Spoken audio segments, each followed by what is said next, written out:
کو کہ جو جماعت کو رخصت کرنے کے لیے بھی باہر تک جائے گا بستی کے، اس کو ہر قدم پر 700 نیکیاں ملیں گی، ہر قدم پر 700 گناہ معاف ہوں گے، اور ہر قدم پر اس کو کہ 700 درجے بلند ہوں گے۔ پھر جب رخصت کرنے والے کے لیے اجر ہے تو نکلنے والے کے لیے کیا اجر ہوگا؟ اللہ کے راستے کا غبار، جنت کا دھواں ایک پیٹ میں جمع نہیں ہو سکتے، اللہ کے راستے کا غبار اور جہنم کا دھواں ایک پیٹ میں جمع نہیں ہو سکتے، بلکہ حدیث میں فرمایا اللہ کے راستے کا غبار جو پیدل چلنے سے اڑے وہ جنت میں جنت کو حسن کو بڑھانے کے لیے بطور پاؤڈر کے استعمال کیا جائے گا۔ یہ بھی صحیح حدیث میں ہے۔ ایک روایت میں تو یہاں تک فرمایا کہ جو اللہ کے راستے میں وفات پا جائے، اللہ کا بڑا فضل ہے، کرم ہے کہ ہماری جماعتیں ملکوں میں جا کر وفات پا رہی ہیں، وہاں دفن ہو رہی ہیں۔ یہ دین کی حیات کا سب سے بنیادی ذریعہ ہے۔ میں تو خوشخبری دیتا ہوں ان خاندانوں کو، میں تو خوشخبری دیتا ہوں اور سعادت مند سمجھتا ہوں ان خاندانوں کو جن کے خاندان کے لوگ ملکوں میں جا کر دفن ہو گئے ہیں، اور ان ملکوں کے لیے خوشخبری ہے جن ملک کے لوگ ہندوستان میں آ کر دفن ہو رہے ہیں۔ یہ صحابہ کرام کی اصل سنت تھی، آپ کی تمنا تھی، یا آپ صلی اللہ علیہ وسلم کی تمنا تھی کہ میرے صحابہ مدینے سے نکل کر ملکوں میں جا کر دفن ہوں، یہ آپ کی تمنا تھی۔ آپ مدینے مرنے والے سے خوش نہیں ہوتے تھے۔ مدینے کی فضیلت، مدینے کے انوارات، مدینے میں دجال کا داخل نہ ہونا، مدینے پر دین کا سمٹ جانا، سارے فضائل مدینے کے اپنی جگہ، لیکن آپ صلی اللہ علیہ وسلم مدینے مرنے والے کو اچھا نہیں سمجھتے تھے۔ وہ صحابی جو مدینے میں مر رہے تھے فرمایا کاش اس کی وفات مدینے سے باہر اللہ کے راستے میں ہوتی۔ جو صحابی مدینے میں مر رہے تھے وہ کاش کہہ رہے تھے اونٹ کی طرح مر رہا ہوں مدینے میں، کاش اللہ کے راستے میں ہوتا اور اللہ کے راستے میں کسی زخم سے روح نکلتی۔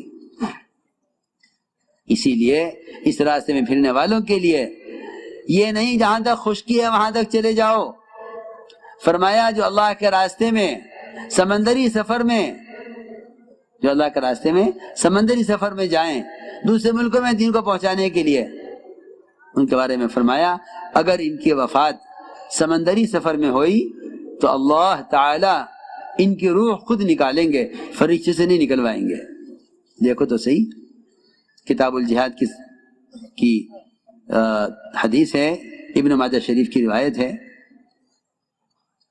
کتنی بڑی بات ہے۔ جو جماعتیں ملکوں میں جائیں گے سمندری راستوں سے، بڑے جزیرے ہیں، اللہ اکبر، 2 3 دن، 4 دن، ہفتہ بھر کشتیوں سے جزیروں میں جا کر جماعتیں دعوت دیتی ہیں۔ ہماری ایک جماعت جا رہی تھی،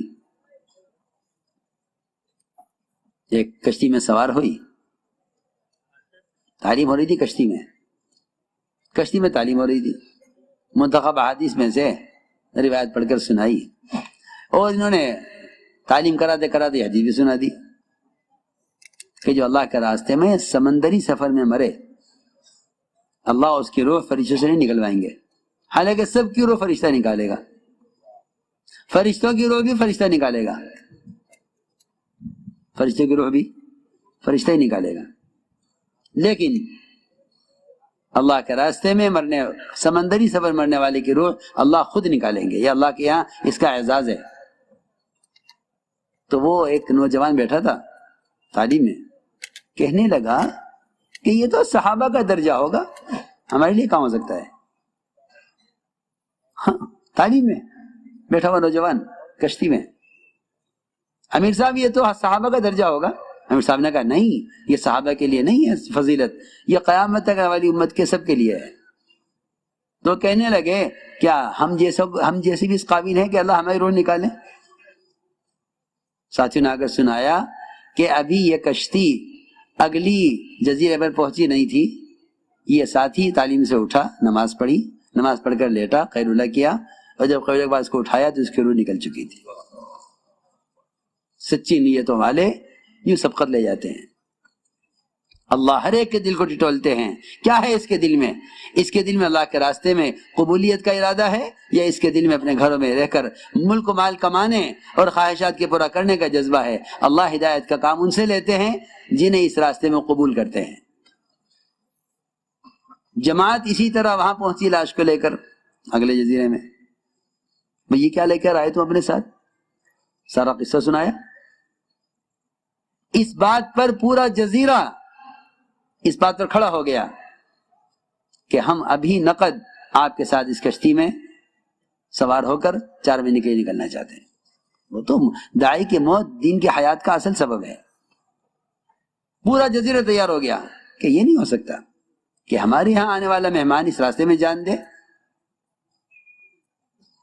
تو میں عرض کر رہا تھا کہ پیدل چلنے کی جہاں تک ہو سکے کوشش کرو.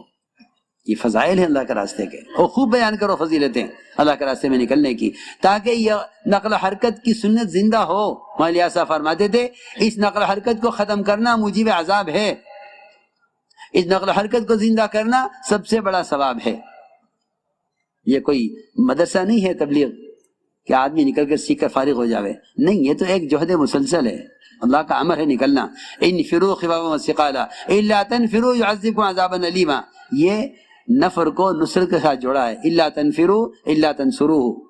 معلوم ہوتا ہے کہ نفر ہی دین کی نصرت ہے، ورنہ آپ نے صحابہ سے عہد نہیں لیا تھا کہ میرے بعد تم نماز نہیں چھوڑو گے، زکوٰۃ نہیں چھوڑو گے، حج کرنا نہیں چھوڑو گے. آپ کو اس کا اندیشہ نہیں تھا کہ یہ فرائض کو چھوڑ دیں گے، اس کا اندیشہ تھا کہ یہ میرے بعد دعوت کو چھوڑ دیں گے.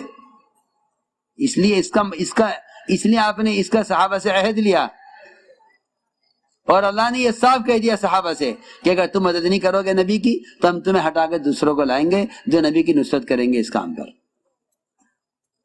اس لیے میرے دوستو عزیزو، ہمیں اس کام کو انشاءاللہ کام بنا کر رہنا ہے. ہماری جماعتیں جہاں تک پیدل جگہیں پیدل چلیں، جہاں سواری کی ضرورت ہے سواری بھی استعمال کریں. سواری کا استعمال کرنا بھی سنت ہے. جہاں درمیان میں آبادیاں نہیں ہیں، لمبے فاصلے ہیں، وہاں سواری سے فاصلے کو طے کیا جاوے. سواری میں بھی ٹرین میں دعوت دیتے رہیں. آپ صلی اللہ علیہ وسلم کی سنت ہے کہ آپ سفر میں دعوت دیا کرتے تھے. سفر ہجرت خطرے کا سفر تھا، چھپ کر نکلے، آپ کے قتل کی کوششیں ہو رہی، لیکن آپ سفر ہجرت میں ڈاکوؤں کے راستے کو آپ نے اختیار کیا ڈاکوؤں کو دعوت دینے کے لیے. ہم تو ٹرینوں میں ہوں گے یا کہیں، ہم تو ایک پروگرام چلے نا. پروگرام ہمارے پروگرام نے ہمیں دعوت سے محروم کیا ہے. ہم پروگرام بنا کر چل رہے ہیں، ہم امت کی ہدایت کا غم لے کر نہیں نکل رہے، ایک پروگرام کے تحت چل رہے ہیں. امیر صاحب یہ کھانے کا وقت، امیر صاحب یہ سونے کا وقت، امیر صاحب یہ. ارے تم ٹرین میں ہو، تمہیں یہ مجمع کہاں ملے گا؟ تم بکھر جاؤ ٹرین میں، 2 یہاں بیٹھے، ایک وہاں بیٹھا، ایک وہاں بیٹھا، ایک یہاں بیٹھا، وہ اسے دعوت دے رہا، وہ اسے ملاقات کر رہا. ٹرینوں میں تمہیں ملیں گے اپنے برادران وطن ملیں گے. ان کا اکرام کرو، انہیں قریب کرو، ان سے غلط فہمی کو دور کرو، انہیں بتاؤ اسلام امن کا مذہب ہے. دسترخوان کو وسیع کرو. تم ایسے بخیل بن کر نہ نکلو جماعت میں کہ اپنی جماعت کا کھانا، اپنی جماعت کی چائے، اپنی جماعت کے یہ بخیلوں کی جماعت ہے. یہ صحابہ کی جماعت نہیں ہے. صحابہ کرام کے ہاتھ میں کوئی نرم ٹکڑا روٹی کا آتا ایسے وہ کھلاتے جو بیڑیوں میں جکڑا ہوا پڑا ہے، خبر نہیں فدیہ لے کر چھوڑیں گے، یہ اس کو قدر کریں گے. سب سے بہتر روٹی کا ٹکڑا اس کے سامنے پیش کرتے تھے. گھٹیا کھانا خود کھاتے تھے، عمدہ کھانا ان قیدیوں کو کھلاتے تھے جنہیں اسلام میں داخل کرنے، اسلام سمجھانے کے لیے اپنے ماحول میں رکھا ہوا ہے. اس لیے میں جو کچھ کہہ رہا ہوں سمجھ کر کہہ رہا ہوں. ہماری جماعتیں اللہ کے راستے میں نکل کر خوب اکرام کیا کریں. جماعت میں نکلو کھلا خرچ لے کر نکلو. جماعت میں نکلو تو امت کا اکرام کرنے کے ارادے سے نکلو. ہماری جماعتوں میں صرف اپنی ضروریات، اپنا ٹکٹ، اپنا ویزا، اپنے خرچہ، اپنے اخراجات اور اپنے کھانے پینے کا خرچ لے کر نکلتے ہیں. یہ میں سمجھتا ہوں تبلیغ میں خرچ کرنا نہیں ہے، یہ تو اپنی ذات پر خرچ کرنا ہے. فلاں ملک میں جماعت جا رہی ہے، 1 لاکھ کا خرچ ہے، 80,000 کا ٹکٹ ہے، 20,000 کھانے پینے کا خرچہ ہے. یہ تو اس کا ذاتی خرچ ہوا نا، جماعت کا خرچ تو نہ ہوا. جماعت کا خرچ تو نہیں ہوا. میری بات سمجھنی پڑے گی. ابھی تک ہماری جماعتوں کا حال یہ ہے کہ جماعت میں نکل کر اپنی ذات پر خرچ کرنے کو تبلیغ میں خرچ کرنا سمجھتے ہیں. نہیں، یہ تبلیغ کا خرچ نہیں ہے. تبلیغ کا خرچ وہ ہے جو تم نے جماعت میں نکل کر دوسروں کے اکرام پر خرچ کیا ہے. یہ تبلیغ کا خرچ ہے. تبلیغ کا خرچ یہ ہے، یہ نہیں ہے. یہ تو تمہارا ذاتی خرچ ہے. تم تجارت کے لیے جاتے تب بھی تو خرچ کرتے. بمبئی جاتے، ٹکٹ لیتے ٹرین کا، وہاں جا کر ہوٹل میں ٹھہرتے، خرچ کرتے، کھانا کھاتے، خرچ کرتے. تم اپنی ذات پر خرچ کرو تجارت میں نکل کر، اپنی ذات پر خرچ کرو جماعت میں نکل کر، دونوں برابر ہیں. تبلیغ کا خرچ وہ ہے جو اللہ کے راستے میں نکل کر دوسروں کے اکرام پہ خرچ کرو. اس لیے کہہ رہا ہوں ٹرینوں میں خاص طور پر مسافروں سے ملاقات کرو، ترغیب دو، دعوت دو، اور تمہیں برادر وطن ملیں، اکرام کرو، قریب کرو، اور ان کو بتلاؤ کہ ہمارے کام کا مقصد یہ ہے کہ معاشرہ درست ہو، انسان انسان بنے. انسانیت کا پیغام لے کر ہم پھر رہے ہیں، اور پھرنے سے ہی آدمی کے اخلاق سامنے آتے ہیں.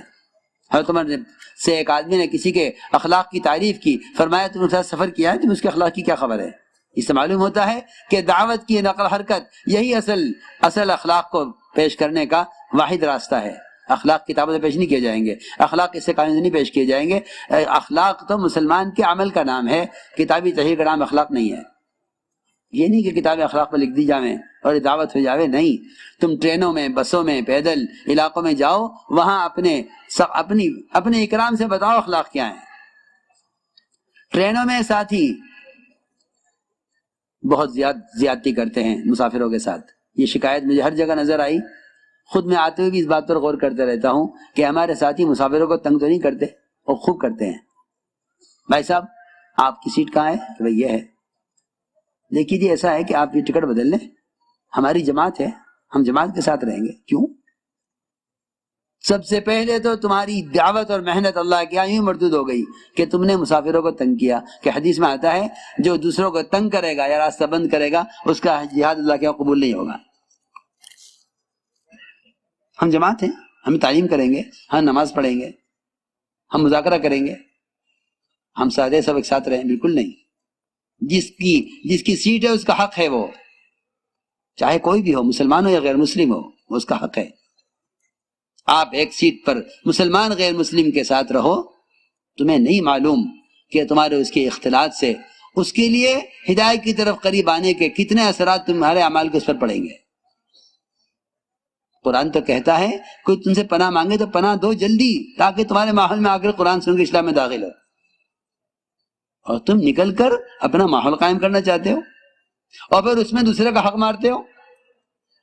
اس میں دوسرے کا حق مارتے ہو. جی ہاں، کہ بھائی صاحب آپ ایسا کریں، آپ وہ دوسرے کیبن میں چلے جائیں، یہ کیبن ہمارا ہو جائے تاکہ ہم تعلیم کر لیں. نہیں، ٹرین میں تعلیم کرنا نہیں ہے. ٹرین میں تعلیم کرنا نہیں ہے. تعلیم صرف کتاب پڑھنے کو نہیں کہتے، تعلیم سیکھنے کو کہتے ہیں. جو جہاں بیٹھا ہے وہاں برابر سے والے سے مذاکرہ کرے، قرآن سیکھے، دعائیں سیکھے. اگر اجنبی لوگ ہیں انہیں دعوت دے. یہ ضروری نہیں ہے کہ آدمی ٹرین میں تعلیم کا حلقہ قائم کرے اور ٹرین میں سب جڑ کر بیٹھے. بالکل نہیں. جس کی جو سیٹ ہے اس کو وہاں رہنے دیں. اس طرح ہم اکرام سے اور لوگوں کا اکرام کرتے ہوئے اپنے دسترخوان کو وسیع کرو. یہ اصل دعوت ہے، یہ اصل سنت ہے. آپ صلی اللہ علیہ وسلم نے پورے قبیلے کو دعوت دی، کھانا کھلایا، پھر دعوت دی. جن میں ایک قبیلے کا ایک آدمی ایک بکرا کھایا کرتا تھا تنہا. اتنے بڑی زیادہ خوراک تھی، کافر کی خوراک زیادہ ہوتی ہے. ایک بکرا ایک آدمی کھاتا تھا. آپ نے ایک بکرے کا اگلا پیر جس میں گوشت کم ہوتا ہے وہ بنایا، 14 چھٹانک جو کا آٹا بنایا، اس کی روٹی بنی، یہ سالن بنا، اور پورے قبیلے کو بلایا. جس قبیلے کا ایک آدمی ایک بکرا کھاتا تھا، یہ سب کھانا کھا کے فارغ ہو گئے، پیٹ بھر گئے، لیکن کھانا بچ گیا.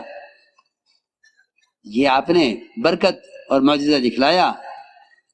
اس لیے میں عرض کر رہا ہوں کہ یہ سنت ہے کہ تم کھانے پر دسترخوان کو وسیع کرو اور لوگوں کا اکرام کرو، اکرام کر کے دعوت دو.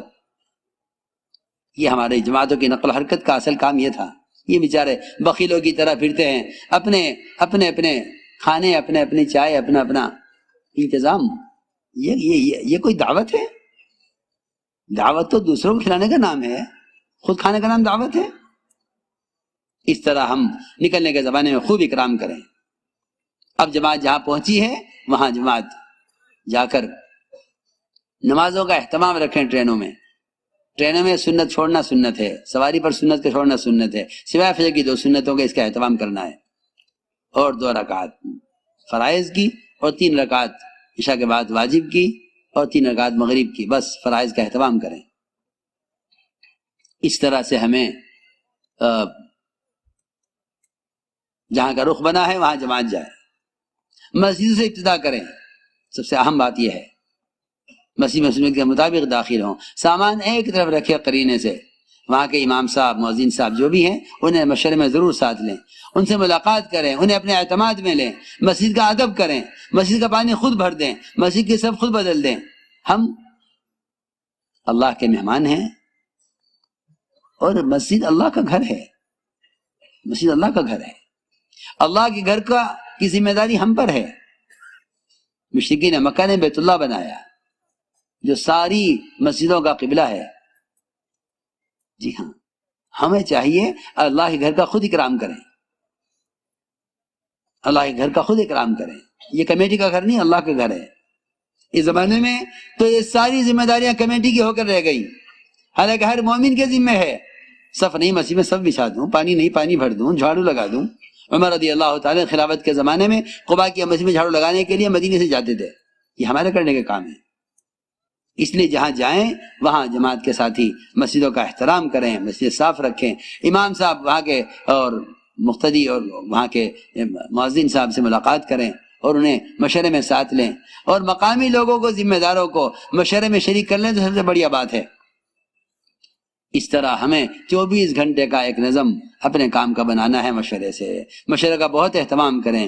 ذمہ دار کو چاہیے ساتھیوں سے رائے لیں، ساتھیوں کو چاہیے ذمہ دار کو رائے دیں، اپنی رائے پر اصرار نہ کریں، اللہ کی طرف متوجہ ہو کر سوچ سمجھ کر رائے دیں، اور مقامی ساتھیوں سے ضرور رائے لو، اس لیے کہ کام میں رہبری مقامی آدمیوں سے ملے گی۔ اپنی رائے پر اصرار نہ کیا جائے، جو رائے دیں اس رائے پر اللہ سے استغفار بھی کریں کہ اللہ میں رائے دی ہے تو اس رائے میں خیر پیدا کر دے، اور میں نفس کے شر سے میرے رائے کو میری نفس کے شر سے بچا لے۔ اس طرح اللہ کی طرف متوجہ ہو کر ہمیں مشورے میں اہتمام سے رائے دینی ہے۔ امیر کو چاہیے ساتھیوں سے رائے لیں، کسی کی رائے کو ہلکا نہ سمجھیں، کسی کی رائے کی تحقیر نہ کریں، کسی کو رائے دینے والے کو خاموش نہ کریں، ہر ایک کی رائے کا احترام کریں، خبر نہیں کس کے دل میں اللہ کی بات ڈال دیں۔ اس لیے ہمیں چاہیے کہ سب سے رائے لے کر اور مقامی ساتھیوں کے ساتھ لے کر اپنے 24 گھنٹے کا اعمال کا نظام بنائیں۔ امام صاحب سے پوچھیں زیادہ مقتدی کس نماز میں آتے ہیں، اس نماز میں ہم جماعت آ کر تعارف کرائے، بتلائے کہ ہمارا آنے کا کیا مقصد ہے، بجائے کہنے کہ ہم کہاں سے آئے، یہ بتائیں ہم کیوں آئے، ہم کیوں آئے، کیا مقصد ہے، اور تعارف کراؤ اور بتلاؤ کہ اس کام کا کیا مقصد ہے۔ اللہ کے بندوں کو اللہ سے جوڑنا، اللہ کے بندوں کو اللہ کے فرائض پر لانا، یہ ہماری ذمہ داری ہے۔ اس طرح تعارف کرا کر مقامی لوگوں کو اپنے ساتھ لے کر پھر گشت کی ترتیب بنائیں، اور گھر کے ہر فرد سے ہر گھر پر ملاقات ہو، ہر گلی میں ملاقات ہو۔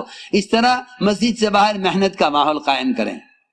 ہمارے کام عمومی گشت ریڑھ کی ہڈی کی طرح ہے، اس پر سارا کام اس گشت پر موقوف ہے۔ حضرت فرماتے تھے اگر گشت قبول ہو گیا، اگر گشت قبول ہو گیا تو دعائیں قبول ہوں گی، گشت قبول ہو گیا تو دعائیں قبول ہوں گی۔ گشت کی قبولیت کے لیے ہے کہ ہم، جس طرح میں نے شروع میں عرض کر دیا کہ ہماری محنت اثر مسجد کے ماحول میں لانے کے لیے ہے، اس طرح محلے کا ہر فرد کو دعوت دیں اور مسجد کے ماحول میں لا کر، اپنے ماحول میں لا کر بات سمجھائیں، بٹھا کر اکرام بھی کریں، دین کی بات محبت پیار سے سمجھائیں، اور ان کو اللہ کے راستے میں نکلنے کے لیے آمادہ کریں۔ جو تیار ہو جائیں ان کے نام لکھیں، پھر ان کو جا کر گھروں سے وصول کریں۔ وصولیابی سب سے اہم کام ہے۔ وصولی گشت اگر نہیں ہے تو لوگ ہماری بات سن کر گزر جائیں گے۔ ہمیں لوگوں کو پیار محبت سے سمیٹ کر اور جمع کر کے جماعت بندی کر کے اللہ کے راستے میں نکالنے کا اہتمام کرنا ہے۔ ہر جگہ ہم جائیں گے وہاں ہمیں مقام پر علماء بھی ملیں گے، اور دوسرے اعتبار سے، دنیاوی اعتبار سے مالدار قسم کے لوگ، ان کی بھی سے ملاقات کریں۔ ان کے مال کو برا نہ کہیں، بلکہ کہیں اللہ نے آپ کو عزت دی ہے، آپ اگر جماعت کے پاس آ کر کچھ فرما دیں گے تو آپ کی بات لوگ لیں گے، اس لیے کہ